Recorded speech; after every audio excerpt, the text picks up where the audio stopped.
मैं बहुत खूबसूरत थी और अभी अभी जवानी की दहलीज पर कदम रखी थी। मैं मालिक के यहाँ काम करती थी। वो मालिक जब भी मुझे देखता था तो हमेशा एक जवान लड़के की तरह मुझसे व्यवहार करता था, जबकि उनकी उम्र 50 साल थी।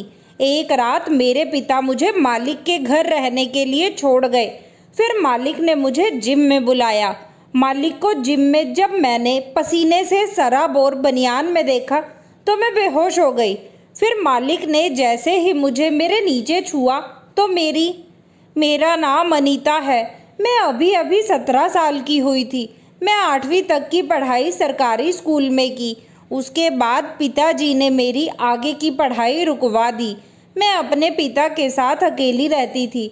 मेरे पिता एक दिन कमाने जाते तो अगले दिन शराब की भट्टी में सारे पैसे उड़ा देते। मेरे पिता ने मुझे एक बड़े साहब के पास ले गए और मुझे पेड़ पौधों और साफ सफाई का काम दिलवा दिए।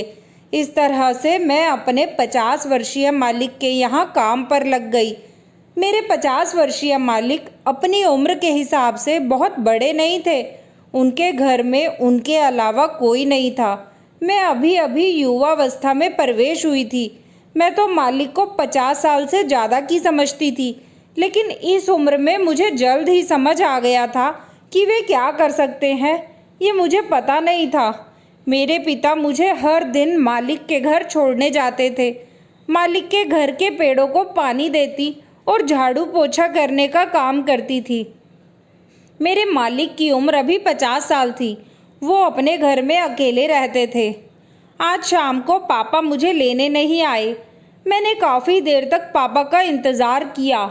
मुझे गेट पर खड़ा देखकर मालिक मेरे पास आए और उन्होंने मुझसे कहा कि मुझे लगता है कि तुम्हारे पापा आज तुम्हें लेने नहीं आएंगे, इसीलिए उनका इंतज़ार करने की बजाय घर के अंदर आ जाओ।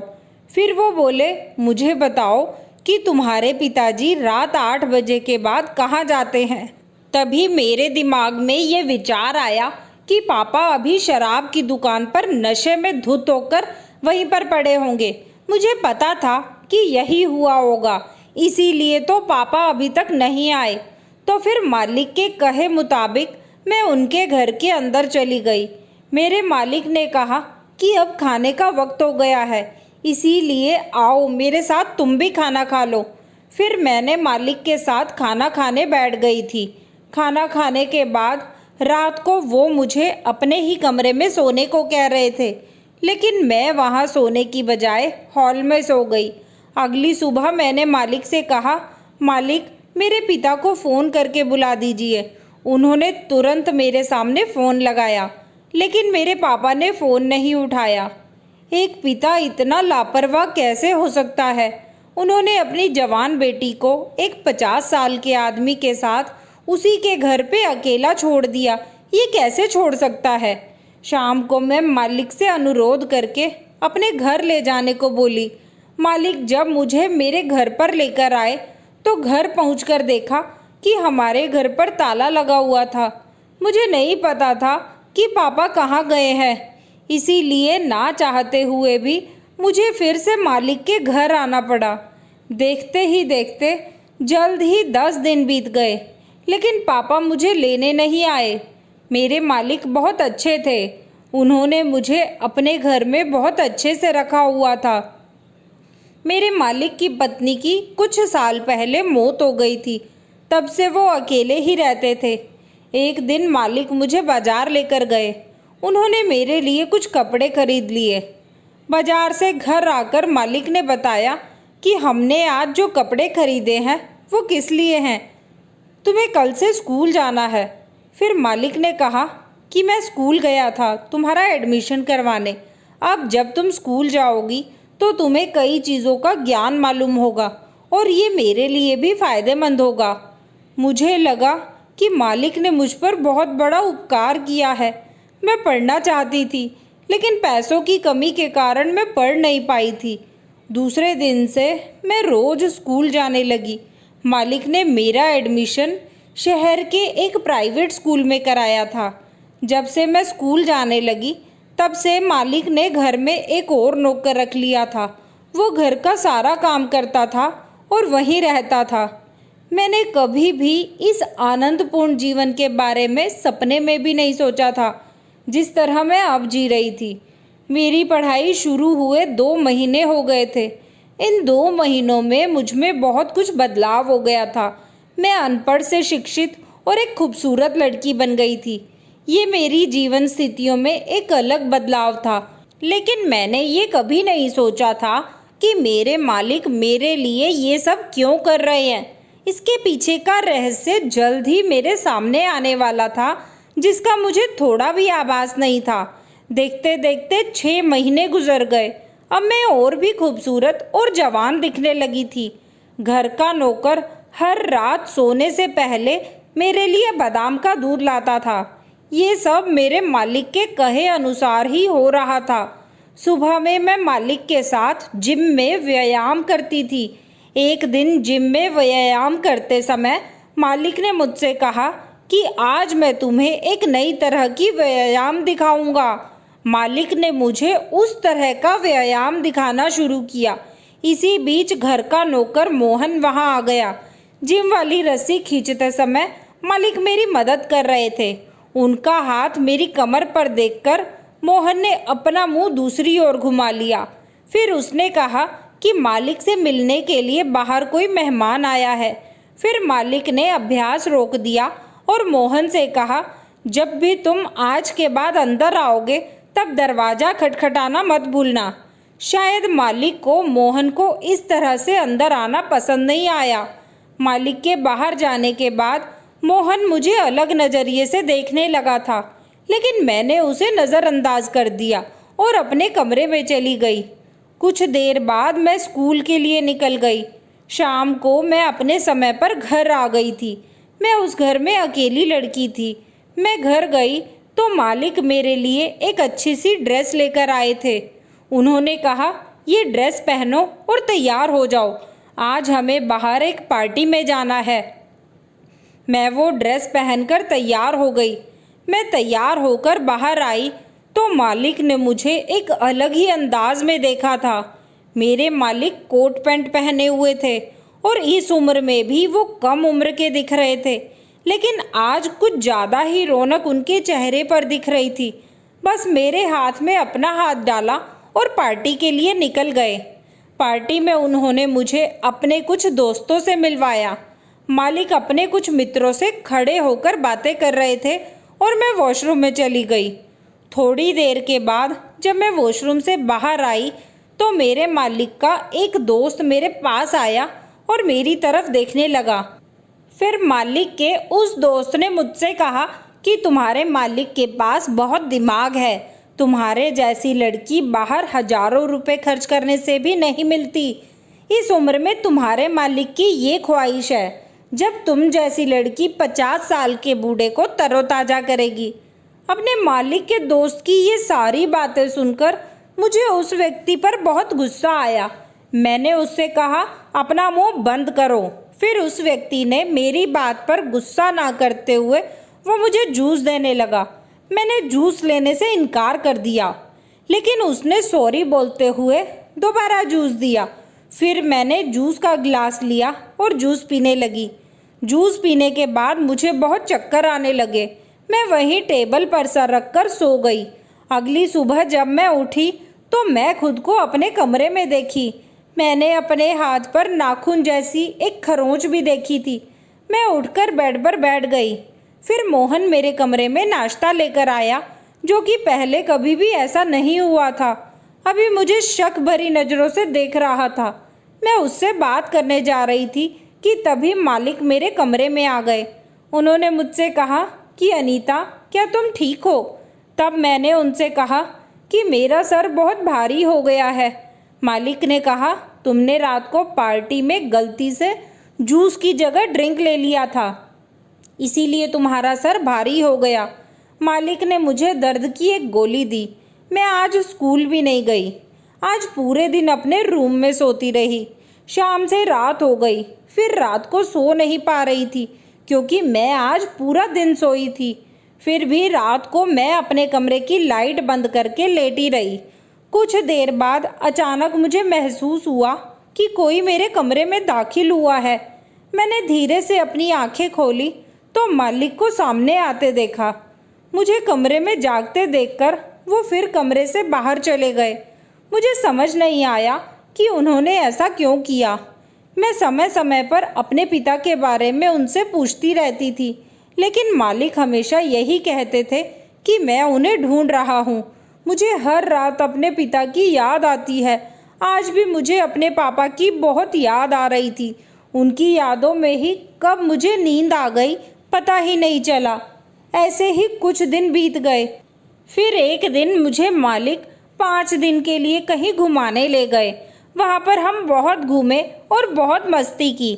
इसीलिए मुझे कभी कभी लगता था कि मालिक मेरे माता पिता की कमी को पूरा करने की कोशिश कर रहे हैं, लेकिन मालिक के मन में मेरे प्रति कुछ अलग ही भावनाएं थी और वो अब मुझे अजीब सी नज़रों से देखने लगे थे।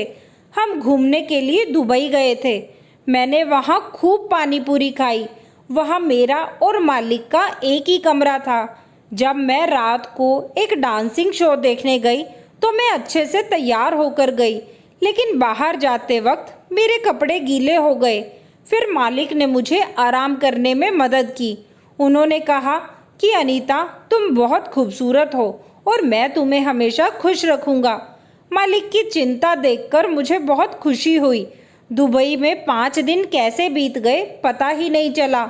जब हम घर वापस आए तो मैंने आते ही मोहन को मिठाई का एक डब्बा दिया। मोहन इस छोटी सी मिठाई के डब्बे से खुश हुआ। आज रात भी मैंने मालिक को अपने कमरे में आते देखा।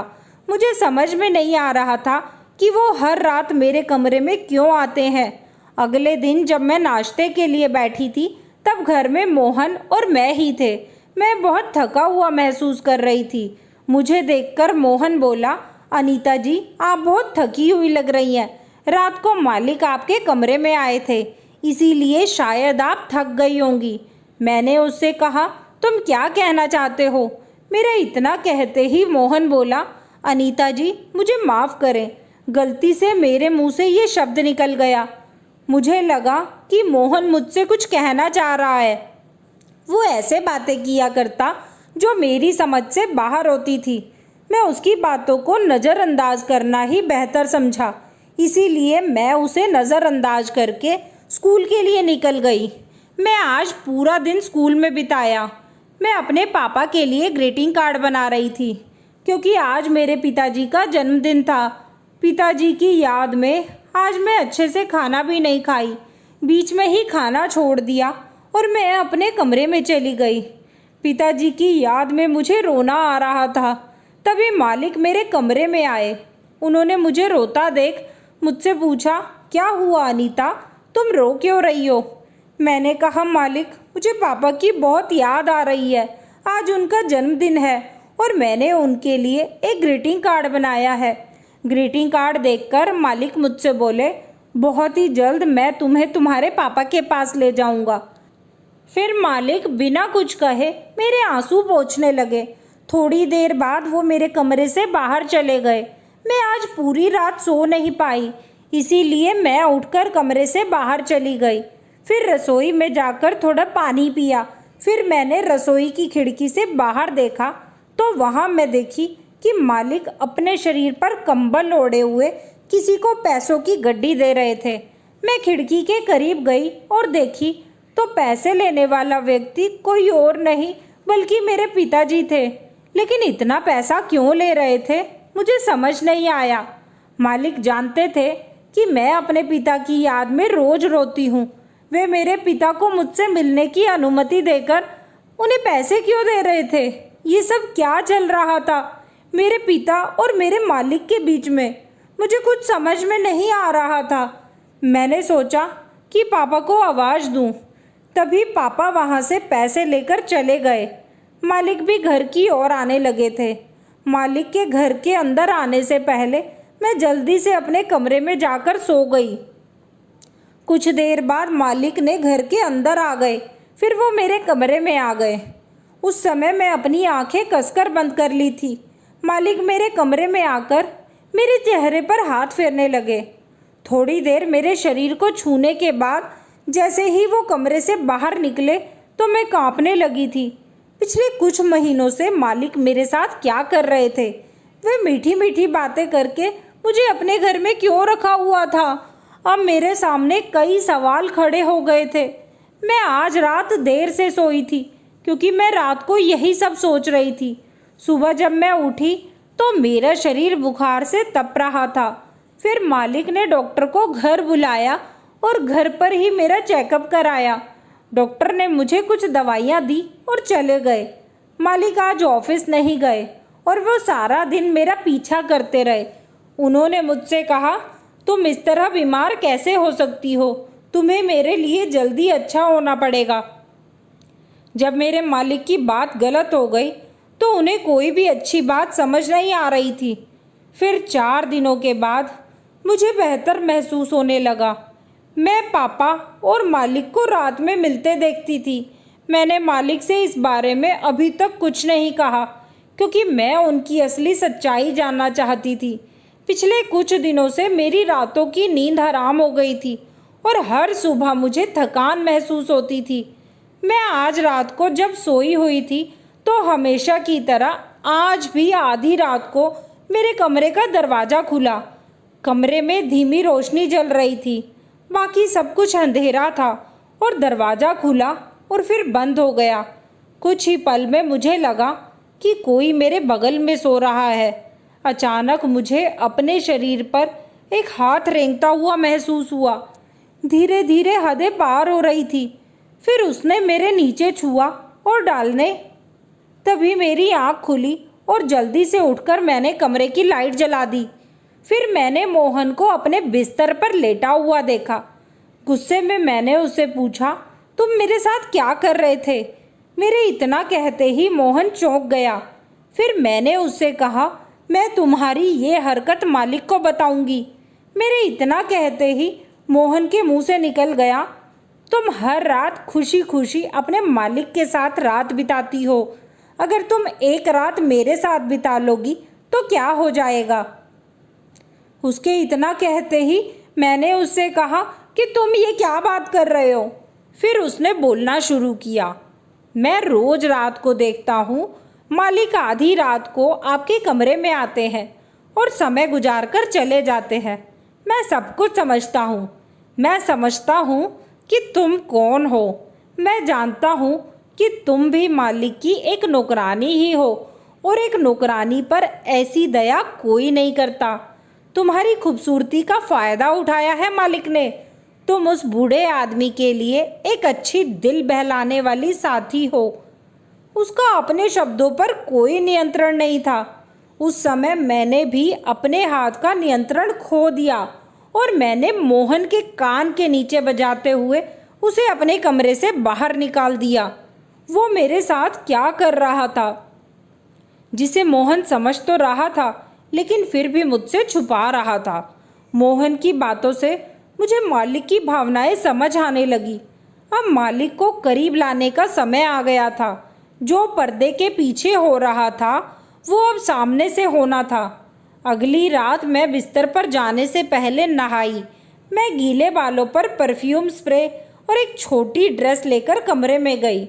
उनके कमरे में हर तरफ अंधेरा था। मैं उस अंधेरे में रोशनी डालने के लिए वहां गई थी। मैं धीरे धीरे मालिक के करीब गई। मैंने अपने गीले बाल मालिक के चेहरे पर घुमाना शुरू कर दिया। मैंने उनका हाथ पकड़ा और तभी मालिक ने अपने कमरे की लाइट जला दी। मालिक मुझे देखकर बोले, ये तुम क्या कर रही हो अनीता? तुम होश में तो हो? तुम ये गलत कर रही हो। तभी मैं मालिक से बोली, अगर मैं गलत कर रही हूँ तो आप उस रात के अंधेरे में मुझसे छुपकर मेरे पिता को पैसे देना और रात को मेरे कमरे में आना और मेरे पास बैठना, मेरे शरीर पर हाथ फेरना, ये सब क्या है? आप मुझ जैसी नौकरानी पर इतना उपकार कैसे कर सकते हैं?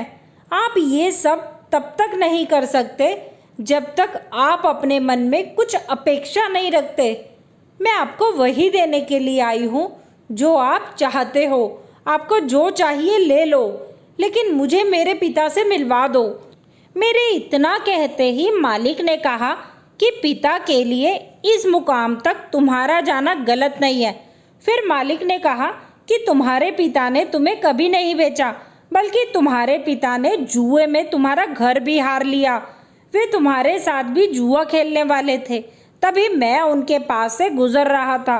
वो तुम्हें पैसे के लिए अपने शराबी दोस्तों को बेचने जा रहे थे, लेकिन जब मुझे सच्चाई का पता चला तो मैंने तुम्हारे पिता को इतना धन दे दिया जितना उन्होंने मांगा था, और मैं तुम्हें अपनी बेटी के रूप में अपना लिया। तुम अपने पिता के प्यार में इस कदर पागल थी कि तुम कभी अपने पिता का असली चेहरा देख नहीं पाई। तुम्हें अपने पिता के प्रति इतना प्यार देखकर मैं भी तुम्हें उनकी सच्चाई नहीं बताना चाहता था। मैं किसी लड़की के दिल में उसके पिता के लिए नफरत पैदा नहीं करना चाहता था। मैंने अपने बच्चे को जन्म नहीं दिया। मैं और मेरी पत्नी एक प्यारी सी बच्ची चाहते थे। भगवान ने मुझे बहुत धन दिया, लेकिन उस संपत्ति का कोई वारिस नहीं दिया। मेरा एक हाथ खुशियों से भरा है, लेकिन दूसरा हाथ बंजर जमीन की तरह सूखा है। लेकिन जब से तुम आई हो, तुम्हारे प्यार से मेरे दूसरे हाथ की रखरखाव धीरे धीरे कम होने लगी है। मैंने तुमसे कभी मुझे पापा बुलाने के लिए नहीं कहा, और मैं अभी भी नहीं कहूँगा। मैं नहीं चाहता था कि तुम किसी बुरे हाथों में पड़ो, इसीलिए मैं तुम्हें बिना बताए तुम्हारे पिता से गोद ले लिया। अब मैं तुम्हें पूरी सच्चाई बता दी है। अब तुम जो फैसला करोगी वो मुझे मंजूर होगा। मैंने भगवान का शुक्रिया अदा किया और बोली, सौभाग्य से मालिक जैसे इंसान ने मुझे बचा लिया। उन्होंने मुझे एक अच्छा जीवन दिया। फिर भी मैंने उन्हें मालिक की जगह पापा कहा। मेरे मुंह से पापा शब्द सुनकर उनकी आंखों में खुशी के आंसू आ गए। जब मैंने पापा को मोहन की हरकत के बारे में बताया तो उस दौरान उन्होंने उसे नौकरी से निकाल दिया। दोस्तों, पिता का कर्तव्य सिर्फ बच्चे को पैदा करना नहीं होता, बच्चे को अच्छी शिक्षा और अच्छी परवरिश भी देना होता है। अगर एक पिता अपने ही बच्चों को बेचने लगे तो दुनिया का कैसा बच्चा ऐसे बाप के साथ रहना चाहेगा। धन्यवाद दोस्तों, आपको हमारी ये कहानी कैसी लगी हमें कमेंट करके ज़रूर बताएं। कहानी पसंद आई है तो इसे लाइक करें, शेयर करें और हमारे चैनल को सब्सक्राइब करें। धन्यवाद।